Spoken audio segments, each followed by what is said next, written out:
అధ్యక్ష మీ ప్రభుత్వం మీద ప్రజలకు నమ్మకం లేదు.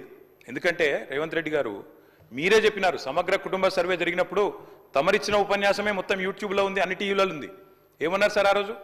ఆ ముఖ్యమంత్రి చెప్తాడు సరే, ఎవరు పడితే వాళ్ళు వచ్చి మీ ఇంటికి వచ్చి వివరాలు అడిగితే ఇచ్చేస్తారా, అవలగాలు దివానాగాలు ఇచ్చేస్తారా అని మాట్లాడింది రేవంత్ రెడ్డి గారు, మేం కాదు.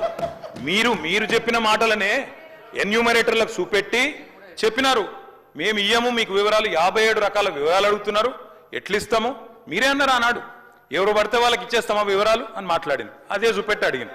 అధ్యక్ష వాస్తవం ఏంటంటే అధ్యక్ష, సమగ్ర కుటుంబ సర్వే 2014లో జరిగింది. శాంతికుమారి గారు ఉన్నారు, రామకృష్ణారావు గారు ఉన్నారు, సందీప్ కుమార్ సుల్తానియా గారు ఉన్నారు. అప్పుడు ఇదే అధికారులు అధ్యక్ష, అప్పుడెవరు వేరే లేరు. సమగ్ర కుటుంబ సర్వే, I'm saying this on record, I worked as a minister for 9.5 years. Yes, చేసింది మొత్తం ప్రభుత్వ అధికారులే, చేపించింది ప్రభుత్వమే. Yes, it is an official document. అందులో ఖచ్చితంగా మేము ఓపెన్ గా వెబ్సైట్ లోనే పెట్టినాం, అసెంబ్లీలో కాదు, చాటుమాటుకు కాదు, పారదర్శకంగా వెబ్సైట్ పెట్టాం. ఆ వెబ్సైట్ లోంచే పాయల్ శంకర్ గారు తీసుకున్నారు.